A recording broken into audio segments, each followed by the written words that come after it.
डरना चाहिए। अल्लाह के नबी ने इरशाद फरमाया मौत से डरो, जब किसी जनाजा को देखो तो खड़े हो जाया करो। मौत से डरो, मौत डरने की चीज है। दोस्तों एक दिन इस चमन से आशियाना उठाना पड़ेगा। दोस्तों एक दिन इस चमन से आशियाना उठाना पड़ेगा। दोस्तों एक दिन इस चमन से आशियाना उठाना पड़ेगा। उठ गया जिस घड़ी आबदाना छोड़कर सबको जाना पड़ेगा। उठ गया जिस घड़ी आबदाना छोड़कर सबको जाना पड़ेगा। कब्र में फेंक देगा जमाना, फेंक कर लोग होंगे रवाना। बहुत खूब भाई, खूब भाई। दुनिया की हकीकत है। और कुर्बान जाओ, बाप का 2 बेटा है, बाप का इंतकाल हो गया, वो सारे रिश्तेदार लोग जमा हुए, नहला गुसल दिया गया, कफन पहनाया, नमाज़े जनाजा पढ़ी, कब्रिस्तान में ले जाकर दफन कर दिया। दोनों भाई शाम को अब घर में बैठे तो बड़े भाई ने छोटे भाई से कहा कि मुन्ना ऐसा करो, अब्बा तो इंतकाल कर गए, अब जितनी जायदाद है सब तकसीम मेरा हिस्सा मुझे दे दो। तो छोटे भाई ने कहा कि भाई अब्बा को मरे हुए अभी 24 घंटे नहीं हुए, थोड़ा सब्र तो कर लो, कुछ दिन के बाद तकसीम कर लेंगे। तो बड़े भाई ने कहा कि नहीं, सब्र करने की क्या बात है। अब्बा चले गए, वो अपना समझते रहेंगे, अब मेरा हिस्सा है निकालो। तो वहाँ पर रिश्तेदार लोग जमा थे, मामा आए हुए थे, फुफ्फा आए हुए थे, चाचा आए हुए थे। तो कहा भाई ठीक है, कल करना है, आज कर लो, क्या दिक्कत, भाई चाहता है कर लो। तो मामा ने कहा कि भाई देखो तुम्हारा बाप 5 बीघा जमीन छोड़ के मरा है, क्या करोगे? छोटे भाई से पूछे क्या करोगे? 5 बीघा जमीन तुम्हारा बाप छोड़ के मरा है। तो छोटे भाई ने कहा कि भैया जानेगा। बड़े भाई की तरफ इशारा किया कि भैया जानेगा। तो भैया से पूछा भाई क्या करोगे? तो भैया बोला कि ठीक है, वो 5 बीघा जमीन हम रख लेंगे। फिर मामा ने कहा कि भाई तुम्हारा अब्बा जो है ना वो 5 जानवर छोड़कर मरे हैं, उसका क्या करोगे? तो छोटा बोला भैया जानेगा। तो भैया बोला कि ठीक है, वो 5 जानवर हम रख लेंगे। तो फिर मामा ने कहा कि तुम्हारा अब्बा एक दुकान छोड़कर मरा है, क्या करोगे? तो छोटा से पूछा, छोटा बोला भैया जानेगा। तो भैया बोला कि ठीक है, दुकान भी हम रख लेंगे। तब मामा बोला तुम्हारे अब्बा के ऊपर में 50,000 रुपया कर्जा है, क्या करोगे? तो छोटका से पूछा, तो छोटका बोला कि भैया जानेगा। तो भैया गर्म हो गया, सब हम ही जानेंगे, तुम कुछ नहीं जानोगे। सब हम ही जानेंगे, तुम कुछ नहीं जानोगे। जमीन हम जाने, जानवर को हम जाना, दुकान हम जाने, कम से कम बाप का छोटा बेटा तुम हो, अब्बा का कर्जा तुम जानो। कब्र में फेंक देगा जमाना, फेंक कर लोग होंगे रवाना। कब्र में फेंक देगा जमाना, फेंक कर लोग होंगे रवाना। मिट्टी डालेंगे फिर मुट्ठी मुट्ठी, ये भी हिस्सा उठाना पड़ेगा। उठ गया जिस घड़ी आबदाना, छोड़कर सबको जाना पड़ेगा। वो राहिब कहा कि भाई तुम्हें शर्म आती है? बोला क्यों? बोला 99 आदमी को कत्ल करके मार दिया, अब आए हो तौबा का मसला पूछने के लिए। तेरी तौबा हरगिज़ कबूल नहीं होगी। तो राहिब बोला अच्छा, एकदम आपने फैसला कर दिया तौबा कबूल नहीं होगी? बोला नहीं होगी। चलो उठो यहाँ से जाओ। बोला अच्छा ठीक है, जब तौबे कबूल नहीं होगी तो हम भी अपना फैसला करते हैं। निकाला तलवार। बोला जब तौबा कबूल नहीं होगी तो ये 99 का आंकड़ा कहे रहेगा, हम सेंचुरी क्यों नहीं मारेंगे, हम 100 क्यों नहीं मारेंगे? निकाला तलवार और राहिब का गर्दन उड़ा दिया। भाई कितने हो गए? 100 हो गए। अल्लाह के नबी जनाब मोहम्मद रसूलुल्लाह, सारे लोग बोल दो सल्लल्लाहु अलैहि वसल्लम इरशाद फरमाते हैं। फिर कुछ महीने गुजरे, आखिर था तो बंदा था, आखिर था तो इंसान था, आखिर था तो बशर था। कुर्बान जाओ, आंखों से नींद दूर है। वो सोचा के अब मुझे किसी आलिम से मसला पूछना होगा, किसी आलिम से मसला पूछना होगा कि मैं अपने गुनाहों से तौबा करना चाहता हूँ, क्या मेरा तौबा अल्लाह कबूल करेगा, क्या तौबा का दरवाजा खुला हुआ है कि नहीं है। वो इसी पेशो पेश में था। सुबह हुई, बहुत काफी लंबा सफर किया। काफी लंबा सफर करने के बाद एक आलिम के पास पहुंचता है, बारगाह में बैठता है, अदब से बैठता है। आलिम पूछता है बाबू कहाँ से आए? बोले मैं फला मकाम से आया हूँ, बहुत दूर से आया हूँ, लंबा सफर करके आया हूँ। कहो क्या बात है? कहा कि हजरत बस एक मसला पूछनी थी। बोला पूछो क्या बात? कहा कि हजरत मैं अब तक 100 आदमी को मार चुका हूँ। भाई कितने आदमी को मार चुका हूँ? बोलो 100 आदमी को। ये कह रहा है उस आलिम से कि मैं अब तक 100 आदमी को मार चुका हूँ। तो उस आलिम ने कहा कि फिर? बोला हजरत बस मैं तौबा करना चाहता हूँ, मसाला यही है कि मैं जो तौबा करूंगा क्या मेरी तौबा अल्लाह कबूल करेगा कि नहीं करेगा। तो आलिम था, उन्होंने कहा कि बाबू सुनो, तौबा का दरवाजा खुला है। सुभान अल्लाह, बोला माशाअल्लाह। तौबा का दरवाजा खुला हुआ है, तू सिद्के दिल से तौबा करेगा, सच्चे मन से तौबा करेगा, अल्लाह तेरी तौबा कबूल कर लेगा। लेकिन सुनो, ये तौबा यहाँ मत करना। वो बस्ती देख रहा है कि हाँ मैं देख रहा हूँ, कि चला जा उसी बस्ती में, चला जा उसी मोहल्ले में, चला जा वहाँ नेक लोग रहते हैं, मुत्तकी लोग रहते हैं, दीन वाले लोग रहते हैं, दीन के दाई लोग रहते हैं, उनकी सोहबत में चला जा, उनकी सोहबत में रहना, तौबा करना, अल्लाह तेरी तौबा को अपनी बारगाह में कबूल फरमा ले। हदीस के लफ्ज हैं, आमिना के लाल जनाब मोहम्मद रसूलुल्लाह सल्लल्लाहु अलैहि वसल्लम इरशाद फरमाते हैं कि इस शख्स ने जब ये सुना कि तौबा कबूल हो जाएगी मेरी, तौबा का दरवाजा खुला हुआ है, तो उस आलिम के पास से उठा, उस बस्ती की तरफ दौड़ना शुरू कर दिया। जैसे इस बस्ती से निकला, वो बस्ती तो बहुत दूर थी, इस बस्ती से जैसे ही कुछ कदम आगे बढ़ा होगा, ठोकर लगी, मुंह के बल गिरा। हदीस के लफ्ज हैं, उलमा फरमाते हैं कि मुंह के बल गिरा, हाथ यूं रहा, पेट के बल गिरा, हाथ यूं रहा। उठना चाहा, उठ ना पाया, हिलना चाहा, हिल ना पाया। हाथ काम करना बंद कर दिया, जिसमें साकित हो गया, सांसें रुक गई, आंखें बंद हो गई, जिसमें शुरू परवास कर गई। भाई मौत हो गई। सफर है लंबा, कोई साथी नहीं मिलता, अकेला है दूल्हा, कोई बाराती नहीं मिलता, अकेला है दूल्हा, कोई बाराती नहीं मिलता। अल्लाह के नबी इरशाद फरमाते हैं कि जिसमें शुरू परवास कर गई, जन्नत के फरिश्ते आ गए, जहन्नम के भी फरिश्ते आ गए। अब जन्नत के फरिश्ते कह रहे ये तौबा करने जा रहा था, इसे मैं जन्नत में लेकर जाऊंगा। जहन्नम के फरिश्ते कह रहे हैं ये 100 आदमी का कातिल है, अभी तौबा नहीं किया था, इसे मैं जहन्नम में लेकर जाऊंगा। हदीस के लफ्ज हैं कि दोनों में बहस हो रही थी, जन्नत के फरिश्ते और जहन्नुम के फरिश्ते में बहस हो रही थी कि अल्लाह ने तीसरे फरिश्ते को भेजा। सुभान अल्लाह, बोला माशाअल्लाह, सुभान अल्लाह।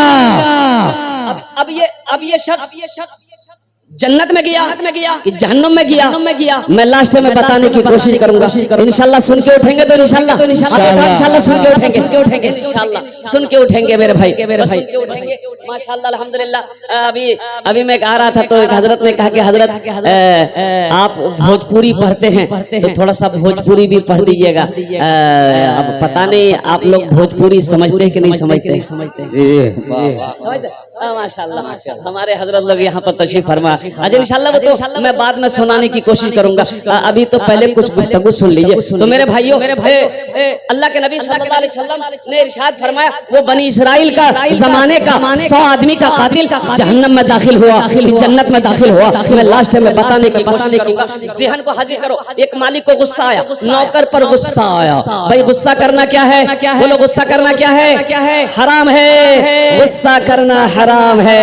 शराब पीना क्या है? हराम। ज़िना करना क्या है? हराम। जुआ खेलना क्या है? हराम। कुत्ता का गोश्त खाना क्या है? हराम। जहेज लेना हराम। जहेज लेना बोले इसको आने दो। जहेज लेना, बोले जहेज को आने दो। ये जो जहेज में, अच्छा आपके यहाँ गाड़ी चलती है, जहेज में लेते हैं लोग? अरे बाप, ये बला यहाँ भी है। हम समझे खाली बिहार में है, लेकिन ये बला यहाँ भी है। हाँ, शराब पीना हराम, जना करना हराम, जुआ खेलना हराम, कुत्ता का गोश्त खाना हराम। उसी तरीके से बेटी वाला से मांग कर जहेज लेना ये भी हराम है। एक जलसे से वादा पैगाम लेकर उठोगे इंशाल्लाह। ना जहेज लेंगे ना जहेज देंगे। कितने लोग तैयार है? हाथों को उठाओ इंशाल्लाह। आज जो ले लिए हैं अब वो रिटर्न कब होगा? तौबा कर रही इंशाल्लाह तौबा करेंगे तो इंशाल्लाह। मेरे साथ तीन बोल बोलना मेरे साथ इंशाल्लाह। अल्लाह सारी जिंदगी के गुनाहों को माफ फरमा देगा। अल्लाह के नबी इरशाद फरमाते हैं, तुम्हारा गुनाह अगर दरख्तों के पत्तों से बड़ा क्यों ना हो, जमीन के जर्रों से भी ज्यादा क्यों ना हो, समंदर के झाग के बराबर तुम्हारा गुनाह क्यों ना हो, तुम्हारा गुनाह सितारों के बराबर क्यों ना हो, तुम्हारा गुनाह जमीन से लेकर आसमान तक क्यों ना भर गया हो, तीन बोल लो, अल्लाह तुम्हें गुनाहों से ऐसा पाक कर देगा जैसे अभी कोई बच्चा अपने माँ के पेट से पैदा हो। सुभान अल्लाह। बेशक इंशाल्लाह वो तीन बोल बोलेंगे इंशाल्लाह बोलेंगे इंशाल्लाह। बोलो अल्लाह मेरी तौबा, अल्लाह मेरी तौबा, अल्लाह मेरी तौबा, अल्लाह मेरी तौबा, अल्लाह मेरी तौबा, अल्लाह मेरी तौबा। अल्लाह के नबी सल्लल्लाहु अलैहि वसल्लम इरशाद फरमाते हैं, जो ये तीन बोल लेगा अल्लाह की बारगाह में तौबा कर लेगा, अल्लाह उसके सारे गुनाहों को धो देगा। मेरे बच्चों, नौजवानों सुनो, ये मेरा जुब्बा है, ये मेरा जुब्बा अगर गंदा हो जाए इसको धोने के लिए कम से कम 1 बाल्टी पानी चाहिए। भाई कितना बाल्टी पानी चाहिए बोलो ना? 1 बाल्टी। 1 बाल्टी पानी चाहिए। 1 बाल्टी पानी लगेगा कि नहीं लगेगा?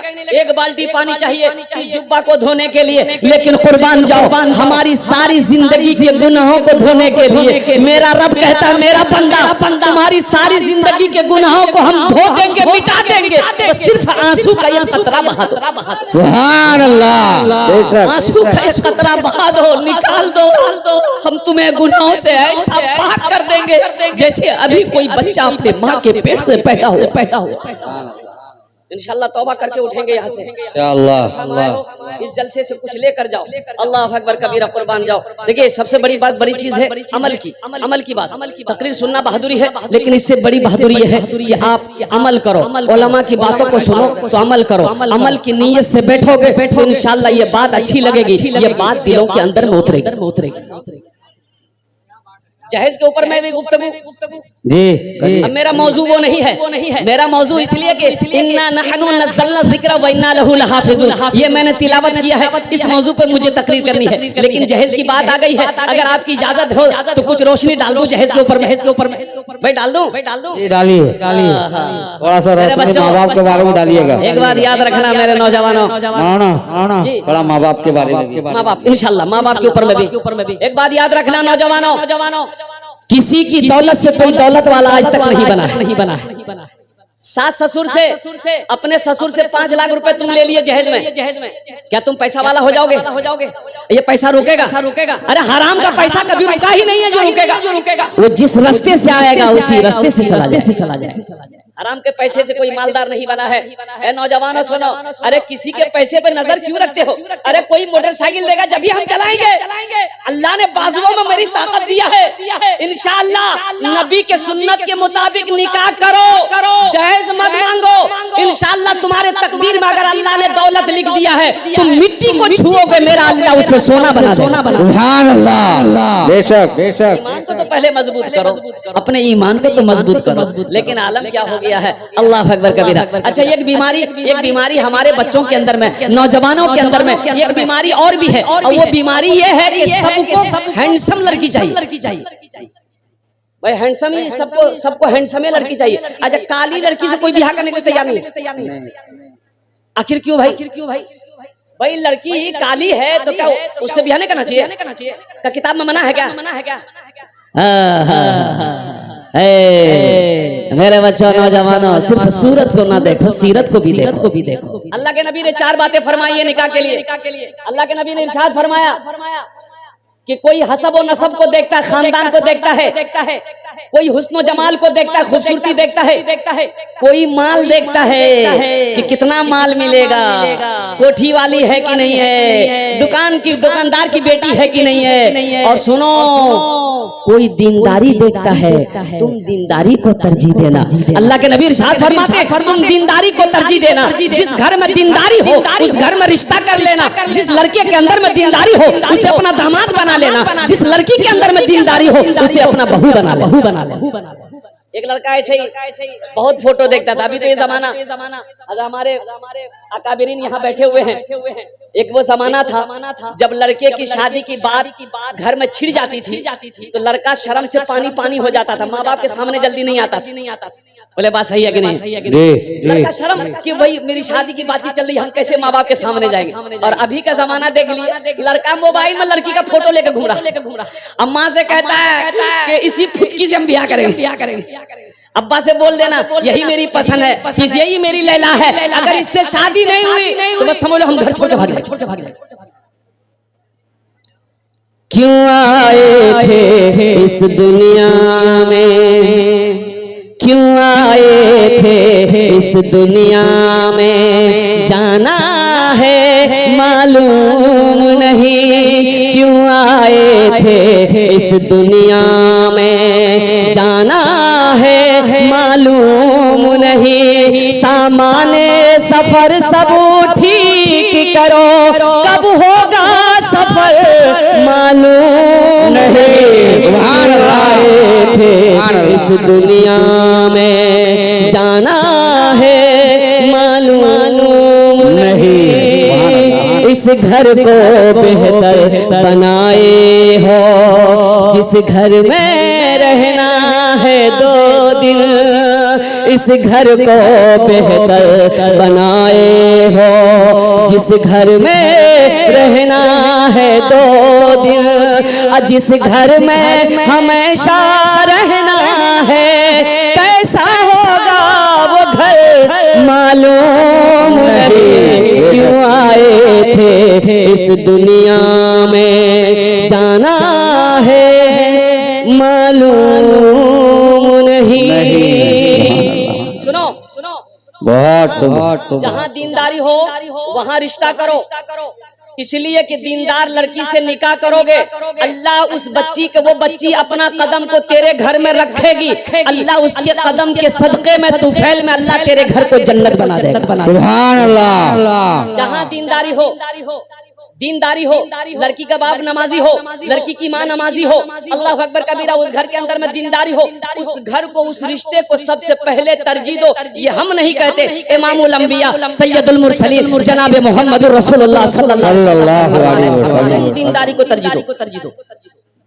एक लड़का फोटो देखता था, उसकी माँ फोटो दिखाती थी, भाभी फोटो दिखा, देखो ये लड़की तुम्हारे लिए आई है, पसंद है। ये लड़का देखता था, बोला नहीं ये हमको पसंद नहीं है। काहे पसंद नहीं है? बोला नहीं बहुत काली है, चलो छांटो। ये लड़की देखो, ये लड़की पसंद है, बोला नहीं ये भी पसंद नहीं। काहे नहीं पसंद है? बोले इसकी नाक टेढ़ी है, चलो हटाओ। ये लड़की की फोटो देखो, ये पसंद है, बोला नहीं। काहे नहीं पसंद है? बोले इस लड़की की आंख छोटी है। यानी छांटते इसकी उम्र 40 साल हो गई। कितनी उम्र हो गई भाई बोलो? 40। अब 40 साल हो गई तो इनका जीजा ने कहा कि देखो अब तुम्हारी शादी नहीं होगी। बोला क्यों नहीं होगी? बोला इसलिए नहीं होगी कि अब तेरी उम्र 40 साल हो गई। 40 साल के बाद बुढ़ापा शुरू होता है, अब बेटी कौन देगा तुमको? तो भी बड़ा अफसोस किया, बोला कि नहीं सही है जीजा, ऐसा कीजिए अब हम लड़की नहीं देखेंगे, ना फोटो देखेंगे ना लड़की देखेंगे। ऐसा कीजिए आप जो देख लीजिएगा ना, आपके देखे पे हम तैयार। तो जीजा बोला अच्छा बेटा तुमको ब्याह करवा रहे हैं। ये काली लड़की से बातचीत चला दिया।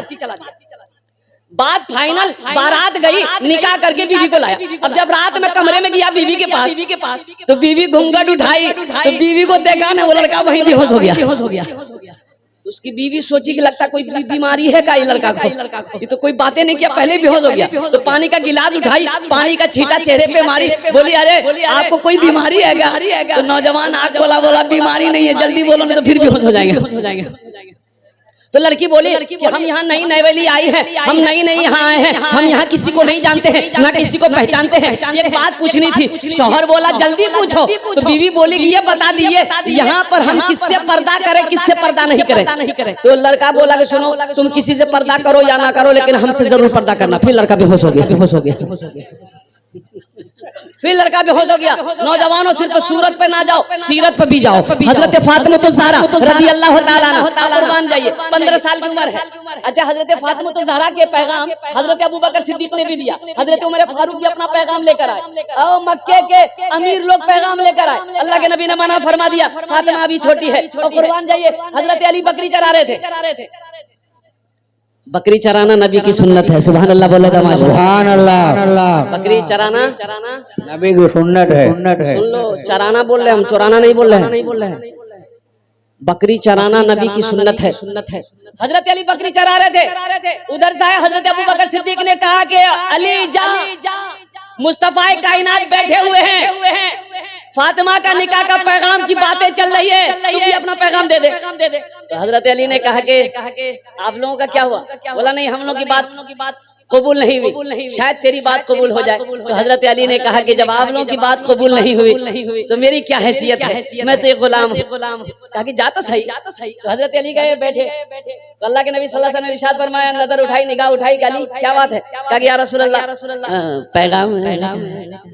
अच्छा, फातिमा के बारे में आज इंशाअल्लाह अल्लाह के नबी जनाब मोहम्मद रसूलुल्लाह सल्लल्लाहु अलैहि वसल्लम ने इरशाद फरमाया इंशाअल्लाह, सिर्फ इंशाअल्लाह कहा। हजरत अली उठ के वहां से बाहर निकले। तो हजरत अबू बकर सिद्दीक ने पूछा क्या बना, बात बनी? अल्लाह के नबी क्या बोले? बोला नहीं, बात नहीं बनी। तो हजरत अबू बकर सिद्दीक ने पूछा कि भाई कुछ तो बोले होंगे, अल्लाह के नबी कुछ तो फरमाए। कहा कि नहीं, वो सिर्फ ये बोले इंशाअल्लाह। तो हजरत अबू बकर सिद्दीक ने फरमाया, ए नादान, नबी का इंशाअल्लाह हाँ होता। सुभान अल्लाह। नबी का इंशाअल्लाह हाँ होता है। तेरे रिश्ते को अल्लाह के नबी ने कबूल कर लिया है। सुभान अल्लाह के साथ होगा। सुभान अल्लाह, सुभान अल्लाह। अब इस वाक़े को यही रहने दो। रुखसती कितने दिनों में हजरत फातिमा तो ज़हरा के हुई, और जहेज में अल्लाह के नबी ने अपनी बेटी को क्या क्या दिया? अपनी बेटी को जहेज में क्या क्या दिया अल्लाह के नबी सल्लल्लाहु अलैहि वसल्लम ने? और रुखसती किन कपड़ों में हजरत फातिमा तो ज़हरा की हुई रज़ी अल्लाह ताला अन्हा। एक बेटी वाला बेटी लेके परेशान था, काफी पैसा वाला था। एक लड़का के बारे में पता चला कि एक लड़का बाहर से पढ़कर आया है, एमए भी है, उम्मे भी है। ये लड़का दोनों है, एमए उम्मे। अब वो समझने वाले समझ रहे होंगे एमए उम्मे क्या है। लड़का संस्कृत पढ़कर आया है। ये लड़की वाला सोचा कि बड़ा अच्छा मौका है, लड़का कहीं हाथ से ना निकल जाए। अपनी बेटी की तस्वीर लिया, फोटो लिया, एक आदमी को साथ लिया, बोला चल तो सही, उस लड़के को पकड़ेंगे, अगर वो मेरा दामाद बन गया तो मेरी बेटी की जिंदगी अच्छी गुजर जाएगी।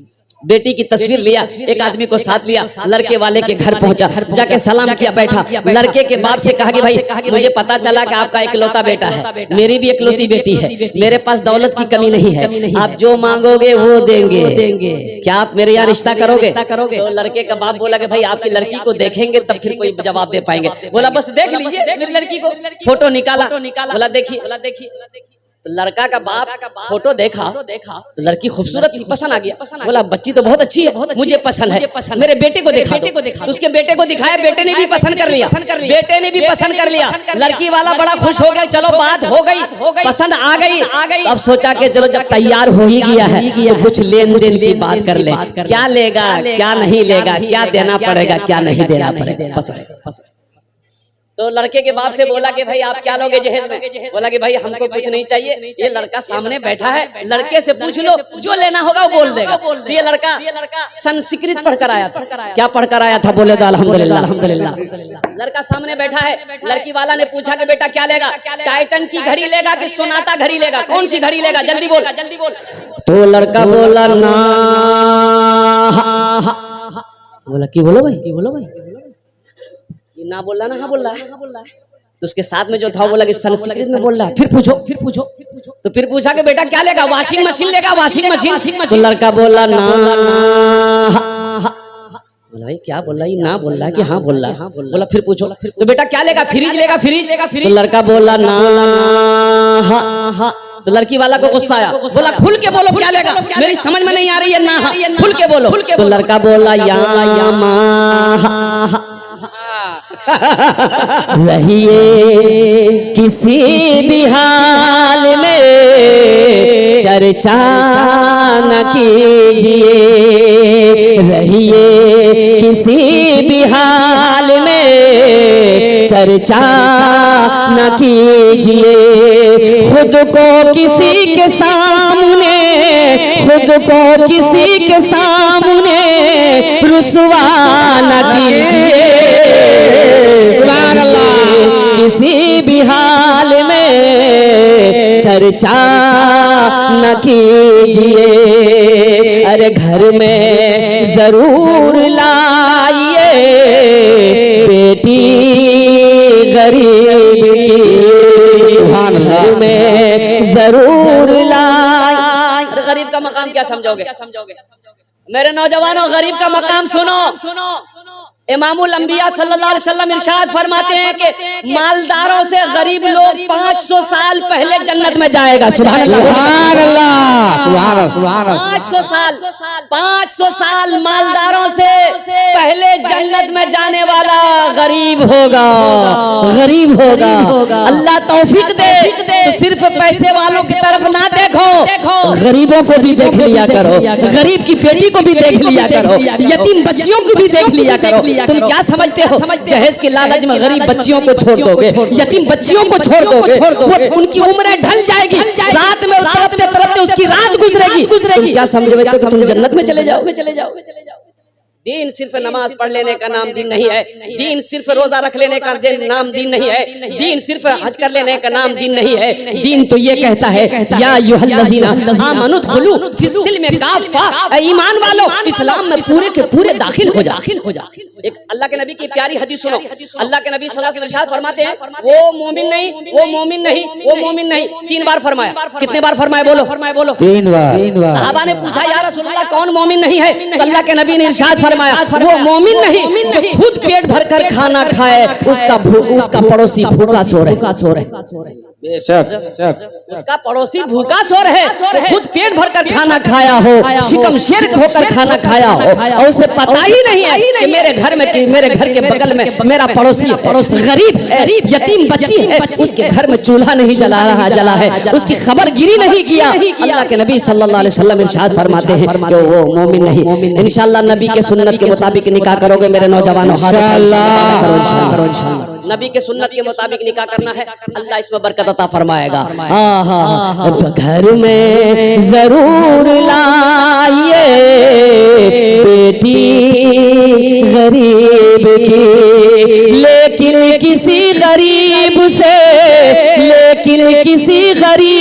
से सौदा न कीजिए, रहिए किसी भी हाल में चर्चा न कीजिए, खुद को किसी के सामने रुसवा न कीजिए।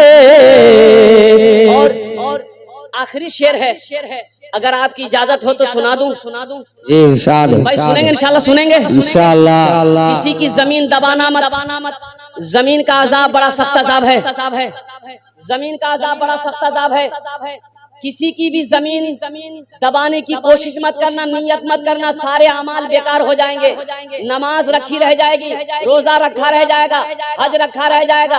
अल्लाह के नबी इरशाद फरमाते हैं जिसने किसी की एक बालिश्त जमीन बेईमानी कर ली, जिसने किसी की एक बालिश्त जमीन कब्जा कर लिया, अल्लाह के नबी इरशाद फरमाते हैं कि अल्लाह दुनिया की जितनी जमीन है इसके 7 तह का तौक बनाएगा। जमीन का 7 तह का तौक बनाकर अल्लाह उसके गले के अंदर डाल दे। अल्लाहु अकबर। किसी की जमीन को दबाना नहीं है। मेरी किस्मत में जमीन नहीं है, कोई दिक्कत नहीं, हम ऐसी जिंदगी गुजार लेंगे, लेकिन नाजायज हराम किसी के ऊपर में, किसी के माल पर, किसी की जमीन पर हमें कब्जा नहीं करना है। मिलती हो जिस जमीन से बच्चों को रोटियां, मिलती हो जिस जमीन से बच्चों को रोटियां, ऐसी किसी जमीन पे,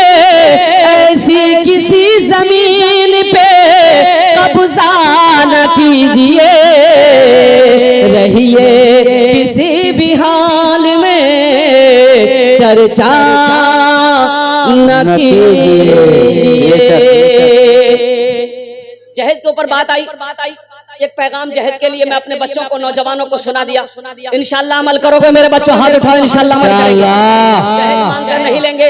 और सुनो, हमारे अकाबिरी मौलाना अशरफ अली थानवी रहमतुल्लाह अलैह फरमाते हैं कि अगर लड़की वाला अपनी मर्जी से कुछ देना चाहे फिर भी ना लो, फिर भी ना लो, ना लो, हाँ फिर भी ना लो। हमारे अकाबिरीन कहते हैं कोई कुछ देना चाहे अगर जबरदस्ती, फिर भी ना लो, इनकार कर दो कि नहीं हमें नहीं चाहिए, हमें आपका जहेज नहीं चाहिए, हमें आपका माल नहीं चाहिए, हमें आपकी गाड़ी नहीं चाहिए, हमें आपका पैसा नहीं चाहिए। आप मेरे हक में दुआ कीजिए, इंशाअल्लाह अल्लाह ने अगर दौलत मेरी किस्मत लिखा है तो इंशाअल्लाह अल्लाह हमें दौलत वाला बना देगा। बेशक बेशक दुआ कर सकते, माँ बाप, माँ बाप, हाँ माँ बाप के ऊपर में वक़दा रब्बुका अल्ला ताबुदू इल्ला इय्याहु व बिल वालिदैनि ihsana।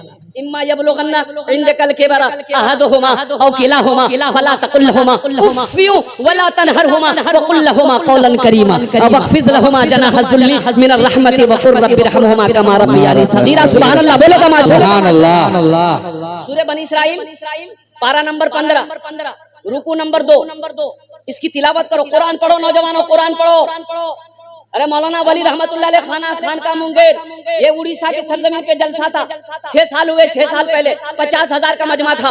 कुर्बान जाओ, मौलाना वली रहमतुल्लाह अलैह ने बबांगे दहल उड़ीसा के मुसलमानों को पैगाम दिया कि उड़ीसा के गय्यूर मुसलमानों, अरे हर घर में कम से कम एक हाफिज कुरान होना चाहिए, अपने एक बेटे को हाफिज कुरान बनाओ, अरे जन्नत में ले जाने वाला कोई ना कोई तो होना चाहिए।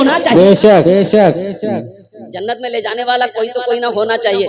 मेरे नौजवानों, कुरान पढ़ो, अल्लाह अकबर कबीरा। सुनो, जो मैट्रिक कर लिया, एमए कर लिया, बीए कर लिया, एलएलबी कर लिया, जो भी करना है, वकालत कर ली, जो भी करना, दुनिया की सारी पढ़ाई पढ़ लो, अगर तुमने कुरान नहीं पढ़ा तो तुमने कुछ नहीं पढ़ा। बेशक बेशक दुनिया की सारी डिग्रियां ले लो और कुरान की डिग्री नहीं लिए तो तुमसे बड़ा जाहिल कोई नहीं। खैरुकुम मन तअल्लमल कुरान व अल्लमहु। सुनो, नबी करीम सल्लल्लाहु अलैहि वसल्लम इरशाद फरमाते हैं कि तुम में सबसे बेहतर वो है, हदीस के लफ्ज़ सुनिए, तुम में सबसे बेहतर वो है जो कुरान सीखे दूसरों को सिखाए। सुभान अल्लाह, सुभान अल्लाह। तुम तो बेहतर उसको समझते हो जिसके पास टाका हो, जिसके पास कोठी हो, जिसके पास हवेली हो, जिसका कलकत्ता में जमीन हो, जिसका पटना में जमीन हो, जिसकी दिल्ली में जमीन हो, तुम तो उसको बेहतर समझते हो। क्या आदमी। अल्लाह के नबी ने इरशाद फरमाया, खैरुकुम मन तअल्लमल कुरान व अल्लमहु, तुम में सबसे बेहतर वो है जो कुरान सीखे दूसरों को